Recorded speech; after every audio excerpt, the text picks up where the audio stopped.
Hello दोस्तों, आज 13 सितंबर 2023 है, बुधवार। सुबह के 9:19 हुए हैं और आइए देखते हैं आज मार्केट में क्या चल रहा है। तो सप्लाई जोन तो ब्रीच हो चुका था, तो अब ये सप्लाई जोन को डिलीट कर देते हैं। अब ये सप्लाई जोन की कोई वैल्यू नहीं है। आज कल मार्केट थोड़ा सा गिरा था, मतलब पहले गैप अप हुआ था, मतलब ओपनिंग गैप अप से हुआ था और उसके बाद थोड़ा सा गिरा था। आज थोड़ा सा करेक्शन होगा, चूँकि मार्केट इतना ऊपर उठ चुका है तो ये लॉजिकल है कि अब थोड़ा सा कंसोलिडेट होगा। यहाँ पर एक डिमांड जोन है, तो यहाँ से कंसोलिडेट होने की गुंजाइश है और यहाँ पर एक और डिमांड जोन है, यहाँ पर भी कंसोलिडेट हो सकता है। तो कुछ कह नहीं सकते, हो सकता है यहाँ से घूम जाए, हो सकता है यहाँ से घूम जाए।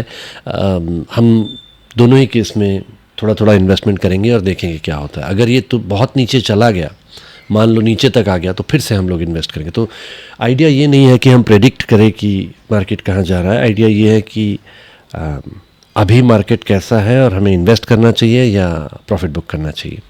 खैर, ये तो है निफ्टी। आइए देखते हैं निफ्टी बैंक में क्या हो रहा है। यहाँ पर भी ये सप्लाई जोन अब इसकी कोई वैल्यू नहीं रही है, तो इसे हटा दिया जा सकता है। मार्केट आज करेक्शन में है, बैंक्स भी गिर रहे हैं, तो हमें बस वेट एंड वॉच करना है कि कहाँ जाता है। आइए देखते हैं हमारे पसंदीदा स्टॉक्स क्या कर रहे हैं। इसको मैं सॉर्ट कर रहा हूँ आज की मूवमेंट के हिसाब से। सबसे पहले देखेंगे नौकरी। यहाँ पर मैं एक ठीक है और बॉलिंजर बैंड ऐड कर देते हैं। आइए,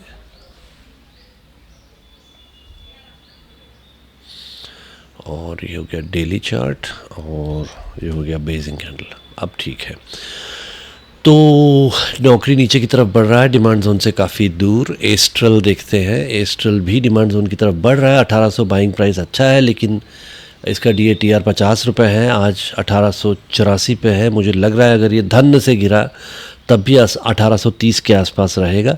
1800 रुपये पे एक ट्रेड लगा देने में, मल्टी डे ट्रेड लगा देने में कोई दिक्कत नहीं है। तो आइए इसका एक नोट लेते हैं। बाय एस्ट्रल एट 1800, ठीक है।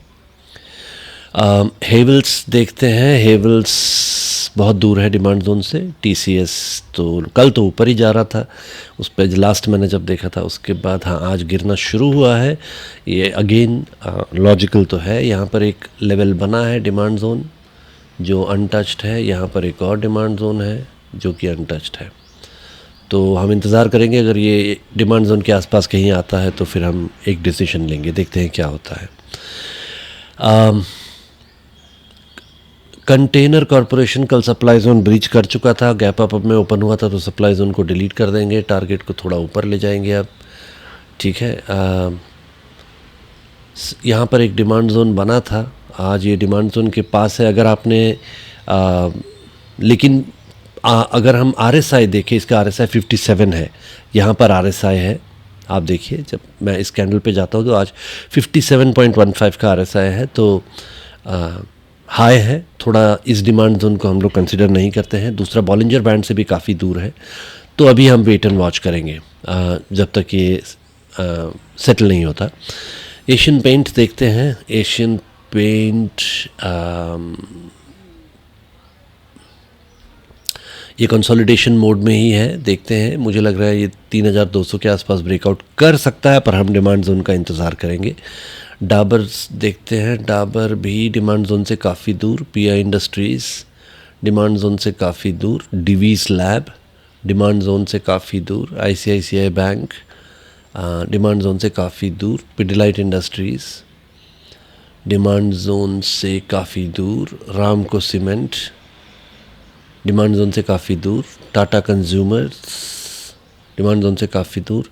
बजाज फाइनेंस डिमांड जोन से काफ़ी दूर। वोल्टास डिमांड जोन से काफ़ी दूर और ऊपर बढ़ रहा है। टोरेंट फार्मा डिमांड जोन से काफ़ी दूर। रिलायंस रिलायंस हम लोग 2384 पे ख़रीद सकते हैं, लेकिन अब मुझे थोड़ा सा डाउट हो रहा है, तो हम थोड़े दिन रुक जाएंगे। मुझे लगता है कि ये डिमांड जोन नज़रअंदाज करके ये नीचे की तरफ चला जाएगा, अगले डिमांड जोन की तरफ, लेकिन कुछ बोल नहीं सकते, हो सकता है घूम जाए। तो अभी वेट एंड वॉच। टाइटन देखिए, मैं जैसे कि हमने अनुमान किया था, अगर आपने 3199 पे बेचा है तो यहाँ से थोड़ा कंसोलिडेट होने के चांसेस है, लेकिन ट्रेंड अपवर्ड्स है तो कुछ बोल नहीं सकते, इसलिए वेट एंड वॉच।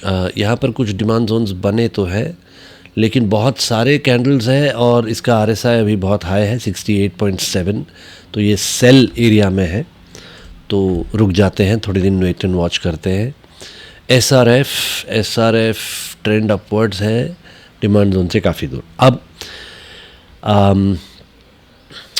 मेरे एक श्रोता ने या मेरे एक व्यूअर ने रिक्वेस्ट किया है 2 स्टॉक्स के बारे में, तो आज आइए उसके बारे में बात करते हैं। पहला है बलरामपुर चीनी। ठीक है, अब बलरामपुर चीनी को हम 2 तरीके से देखेंगे, एक है फंडामेंटल और एक है टेक्निकल। तो पहले देखते हैं फंडामेंटल, उसके लिए हम जाएंगे screener.in पे। ठीक है, screener.in पे जाके हम यहाँ ढूंढेंगे बलरामपुर चीनी मिल्स। ठीक है, अब बलरामपुर चीनी मिल्स जैसे कि आप देख रहे हैं, इसका मार्केट कैप 8185 करोड़ है, तो बुरा नहीं है। शुगर मैन्युफैक्चरर है, allied businesses of company comprise distillery operations and को जनरेशन ऑफ पावर भी ये लोग प्रोड्यूस करते हैं, पर मेन बिजनेस इसका शुगर कंपनी है। ठीक है, integrated sugar producer in the country. The company has grown its capacity, well-planned capacity expansion projects and acquisition of existing companies over recent years. इसके कोई खास प्रोज स्क्रीनर नहीं बता रहा है, कौन से बता रहा है कि खैर प्राइस तो बहुत ऊपर है, लेकिन उसको हम लोग इतना वैल्यू नहीं देते क्योंकि हम अपना ट्रेंड एनालिसिस खुद करते हैं। सेल्स ग्रोथ इतना नहीं बढ़ा है, ठीक है, तो वो उसके बारे में हम थोड़ी देर में देखेंगे। Company might be capitalising the interest cost, dividend pay out has been लो। आइए देखते हैं इसका प्रॉफिट एंड लॉस। सेल्स 2332, 229, 27, 34, 43, धीरे थोड़ा बढ़ा तो है, ऐसा नहीं है कि बिल्कुल ही नहीं बढ़ा है, लेकिन 2012 से 2023 तक ग्रोथ बहुत स्लोली बढ़ा है। तो वो लोग जो कह रहे हैं कि सेल्स ग्रोथ बढ़ा नहीं है, वो सच कह रहे हैं। तो फंडामेंटल वहाँ पर थोड़ा सा वीक है। Balance sheet asset versus liabilities तो अच्छा ही लग रहा है। लायबिलिटीज़ इतनी बड़ी नहीं है, लेकिन एसेट्स, इनफैक्ट लायबिलिटीज़ कम हुई है over a period of time, और एसेट्स उतने ही रहे हैं, बड़े नहीं हैं, तो ये एक अच्छी बात है, डिफरेंस घटा है दोनों के बीच में। Cash flow ratios, share holding pattern देखते हैं। इसका 41.21% से 42.9 के आसपास पहुंचा है पिछले दिनों। मतलब प्रमोटर्स देख रहे हैं कि इसमें प्रॉफिट है, इसलिए वो लोग अपना पैसा इसमें खुद की कंपनी में लगा रहे हैं ताकि ये कंपनी ग्रो करे, और ये एक अच्छी बात है। शेयर होल्डर्स, पब्लिक का जो शेयर है वो घटा है, तो ये फंडामेंटली बहुत ही अच्छी बात मानी जाती है। आइए कॉरपोरेट एक्शन देखते हैं। कॉरपोरेट एक्शन में इन लोगों ने कोई बोनस आज तक दिया नहीं है। स्प्लिट दिया था 10 का 1, और फेस वैल्यू अब 1 रुपया हो गया, मतलब आगे और कोई स्प्लिट्स मिलेंगे नहीं, और बोनसेस तो उन्होंने आज तक दिए नहीं है, तो आगे मिलने की चांसेस कम ही है। तो उस हिसाब से देखने जाओ तो बहुत अच्छा स्टॉक नहीं है। ओवरऑल अगर आप देखें तो अगर आपने इस स्टॉक में पैसा लगाया तो आपका पैसा डूबेगा नहीं, ठीक है, ये एक उस हिसाब से अच्छी बात है। प्रमोटर्स का शेयर बढ़ा है। एक क्विक चीज़ और देख लेते हैं, FIIs DIIs का शेयर कैसा रहा है। तो पहले 20 था, उसके बाद 19, 17, 16, 15, 13, तो FIIs ने इसमें से इन्वेस्टमेंट कम किया है। DIIs देखते हैं, 11 था। डोमेस्टिक इंस्टीट्यूशनल इन्वेस्टर्स का शेयर मोर और लेस बढ़ा है, 11% से 21% हुआ है, और ये एक अच्छी बात है। पब्लिक का शेयर घटा है, तो ये बहुत ही अच्छी बात है, लेकिन बीच में ये 21% तक चला गया था। उस समय मेरा ख्याल है सडनली DIIs ने इन्वेस्टमेंट बढ़ाया था, जिसकी वजह से ये हो सकता है, लेकिन फिर उसके बाद देखने जाए तो ये धीरे धीरे बढ़ा है। इसका मतलब 19 से 18, 19, 20 FIIs का शेयर काफ़ी कम हुआ है, इसकी वजह से रिटेल शेयर बढ़ा है, बट मोर और लेस ओवरऑल कम ही हुआ है, तो ये एक बहुत अच्छी बात है। तो आपका पैसा डूबेगा नहीं। आइए अब देखते हैं इसका ट्रेंड कैसा रहा है। अगर मंथली चार्ट देखें तो स्टॉक बुरा नहीं है, लेकिन इसमें सीधे ऊपर नहीं बढ़ा है। तो अगर मैं मिसाल के तौर पे मान लीजिए HDFC बैंक खोलते हैं, ठीक है, तो HDFC बैंक का मंथली चार्ट अगर देखते हैं तो ये है ग्रोथ रेट, इसे कहते हैं तेज़ी, ठीक है। ये हमेशा ऊपर ही की तरफ बढ़ा है, एक्सेप्ट 2 डिप्स यहाँ पर उसको मिले थे।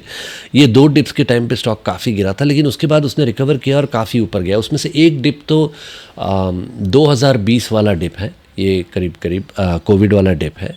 और उसके बाद 2022-23 में एक डिप आया था, लेकिन वो अब रिकवर कर चुका है और ऊपर की तरफ बढ़ रहा है। तो इसे कहते हैं एक बहुत ही तेज़ी से आगे बढ़ने वाला स्टॉक।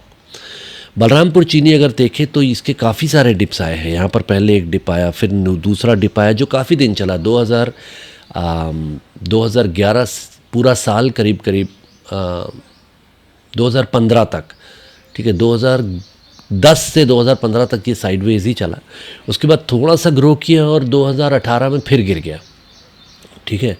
फिर आगे बढ़ते हैं, 2020 में फिर गिर गया, ये तो खैर कोविड वाला डिप था, लेकिन उसके बाद ये लगातार बढ़ा है। तो पिछले कुछ सालों में बढ़ा है, लेकिन इसकी कोई गारंटी नहीं है। तो अगर आप पिछले 20 साल का डेटा देखें तो ये बढ़ा तो है। आप अगर ओवरऑल ट्रेंड लाइन अगर बनाते हैं तो ये यहाँ से यहाँ जा रही है और ये काफ़ी तेज़ी से बढ़ा है, लेकिन ये ऊपर वाला ट्रेंड है। अगर आप लोज देखें तो ये वाला लो पकड़ते हैं और इसको कंट्रोल टी, ये वाला लो पकड़ते हैं तो, और अगर इस दूसरा लो ये पकड़ते हैं जो दूसरा है, तो ये काफ़ी ब्रॉड है, मतलब ये फ्लक्चुएट कर सकता है ऊपर से लेके नीचे तक, ठीक है। तो उस हिसाब से देखने जाओ तो क्या इसमें प्रॉफिट हो सकता है? हो तो डेफिनेटली सकता है, पर देखना हमें ये है कि हम अपना पैसा किस स्टॉक में लगा रहे हैं। क्या हम एक ऐसे स्टॉक में लगा रहे हैं जो बहुत सालों बाद ग्रो करेगा, या ऐसे स्टॉक में लगा रहे हैं जो जल्दी जल्दी ग्रो करेगा। हमारा पैसा कहाँ ज़्यादा तेज़ी से ग्रो कर सकता है वो हम अनुमान लगा रहे हैं। फिर भी मान लीजिए आप मीडियम टर्म इन्वेस्टर हैं और आपको फ्लक्चुएशंस का फ़ायदा उठाना है, तो आइए हम देखते हैं इसका वीकली चार्ट कुछ दिनों में ये कैसा रहा है। तो इसका हाई था 544 के आसपास का, ठीक है, 520 के आसपास का हाई रहा है। उसके बाद ये नीचे आया है और धीरे धीरे ग्रो कर रहा है। तो बिल्कुल बेकार स्टॉक फेंक देने वाला नहीं है, लेकिन क्या ये बहुत ही अच्छा स्टॉक है? अच्छा, अब देखते हैं डेली चार्ट। अब पिछले कुछ दिनों में ये काफ़ी फ्लक्चुएट हुआ है, तो इसे आप अभी के तारीख में साइक्लिकल स्टॉक मान के चल सकते हैं। 380 के पास अगर आप लगाते हैं, इन्वेस्ट करते हैं, तो मतलब अगर ये 380 तो वो एक अच्छा प्राइस होगा, और फिर उसको आप 450 के आसपास या 440 के आसपास बेच दे सकते हैं। इस स्टॉक को लॉन्ग टर्म ना रखें क्योंकि ग्रो करेगा। अगर आप साइक्लिकल अप्स एंड डाउन्स का फ़ायदा उठाना चाहते हैं मीडियम टर्म में, तो ये बुरा स्टॉक नहीं है। आइए इसका एक सप्लाई जोन चार्ट करते हैं। यहाँ पर वैसे तो बहुत अच्छा सप्लाई जोन तो ये भी नहीं है, 2 बार ये टेस्ट हो चुका है, तो ये सप्लाई जोन अब वीक है। कोई सप्लाई जोन मुझे दिख तो नहीं रहा है यहाँ इसके अलावा। आइए देखते हैं इसका सप्लाई जोन कहाँ है। ये एक सप्लाई जोन बुरा नहीं है। अब तो इसकी 502 तक जाने की गुंजाइश है। तो अगर आप 380 के आसपास ख़रीदते हैं, चांसेस है कि ये ऊपर चला जाए और 580 पे आप इसे बेच सकते हैं, ठीक है। ये एक अच्छा सप्लाई जोन है। कुछ सप्लाई जोन्स यहाँ पर भी रहे हैं जो अभी तक अनटेस्टेड है, इन्हें भी कंसिडर किया जा सकता है। 460, अगर 460 से ये लौट आता है नीचे, तो हम फिर से ख़रीद के फिर से बेच सकते हैं। तो ये था बलरामपुर चीनी। बलरामपुर चीनी अगर आप इसके कंपटीशन में देखें तो बलरामपुर चीनी के साथ कौन है, एक मिनट, रेणुका शुगर सबसे बड़ा कंपनी है मार्केट कैप के हिसाब से, 11,281 करोड़ का। अगर आप रेणुका शुगर का फंडामेंटल्स देखें तो वो मुझे लगता है उससे तो बेहतर है। एक तो मार्केट कैप बड़ा है, दूसरा सेल्स ग्रोथ भी डिसेंट रहा है, बढ़ते ही चला गया है, प्रॉफिट्स भी बड़े हैं, लायबिलिटीज़ वर्सेस एसेट्स में देखें तो लायबिलिटीज़ कम हुई और एसेट्स बढ़े हैं। कुछ सालों पहले कम हुए थे पर उस समय लायबिलिटीज़ भी कम हुई थी, तो मोर और लेस अच्छा ही रहा है। शेयर होल्डिंग पैटर्न इसमें 62% कंसिस्टेंट है और आपका पब्लिक का शेयर एक्चुअली बढ़ा है। DIIs FIIs ने इसमें से डंप किया है, तो उतना भी अच्छा नहीं है। आइए देखते हैं इसका कॉरपोरेट एक्शन कैसा है। इन्होंने 1+1 बोनस दिया था 2010 में। फेस वैल्यू तो इनका भी एक ही है, तो स्प्लिट्स तो आगे नहीं मिलेंगे, लेकिन बोनस मिलने की गुंजाइश है क्योंकि उन लोगों ने एक बार बोनस दिया है। ठीक है। अगर हम इसका ट्रेंड एनालिसिस करें तो रेनू का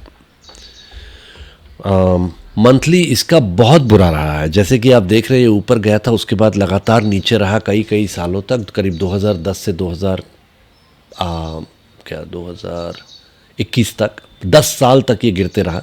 अब धीरे धीरे बढ़ा है, तो ये तो स्टॉक बिल्कुल इन्वेस्ट करने लायक है ही नहीं। मैं तो कहूँगा आप अगर आपको शुगर्स में इन्वेस्ट करना ही है तो बलरामपुर चीनी बेहतर है। तो ये था आज का स्टॉक मार्केट और एक स्टॉक एनालिसिस। अगर आपको वीडियो पसंद आया तो लाइक करना ना भूलें। अगर आपको लगता है कि मेरा लॉजिक ठीक है, क्योंकि ये कोई स्टॉक टिप नहीं है, ना ही कोई ये इन्वेस्टमेंट एडवाइस है, ये सिर्फ मेरा लॉजिक है। मुझे क्या लगता है कि मार्केट में क्या होने वाला है, कोई पर्टिकुलर स्टॉक में क्या होने वाला है वगैरह। आज आपने बलरामपुर चीनी का एनालिसिस देखा। अगर आपको लगता है कि मेरा लॉजिक ठीक है तो आप अपने दोस्तों को बताइए इस वीडियो के बारे में, इस चैनल के बारे में। वैसे तो मैं ये चैनल किसी पैसे की आशा से नहीं कर रहा हूँ। मेरे इन्वेस्टमेंट्स और मेरा करियर मुझे काफ़ी पैसा दे रहा है, जिससे मैं काफ़ी खुश हूँ। लेकिन अगर चैनल चला ही रहे हैं तो बढ़े तो अच्छा लगता है, तो उस हिसाब से आप अपने दोस्तों से शेयर कीजिए। उनका भी हो सकता है कुछ फ़ायदा हो जाए। उनका अगर इंटरेस्ट जागृत होता है स्टॉक मार्केट इन्वेस्टिंग में, तो हो सकता है कि वो किसी ऑथराइज्ड इन्वेस्टमेंट ट्रेनिंग ऑर्गेनाइजेशन से ट्रेनिंग ले ले, सीख ले, और हो सकता है उनका फ़ायदा हो जाए। अगर आपको लगता है कि मेरा लॉजिक गलत है तो मुझे बताना ना भूले। आप मुझे रीच आउट कर सकते हैं, यूट्यूब चैनल पे कमेंट डाल सकते हैं, और मैं देखता रहता हूँ अगर कोई कमेंट आता है तो। जैसे एक कमेंट आज बलरामपुर चीनी के बारे में आया था, तो हमने एनालिसिस कर लिया। सब्सक्राइब करना ना भूलें। मैं हफ्ते में 2 या 3 वीडियो बनाने की कोशिश करता हूँ। कोशिश तो ये है कि 3 बनाऊँ, लेकिन कभी कभार काम में मसरूफ़ हो जाता हूँ तो रह जाता है, लेकिन 2 तो मिनिमम बनाने की कोशिश कर ही रहा हूँ। जब वीडियो आएंगे तो आपको पता चल जाएगा। बेल आइकन पे ज़रूर क्लिक कीजिए और पैसे कमाते रहिए।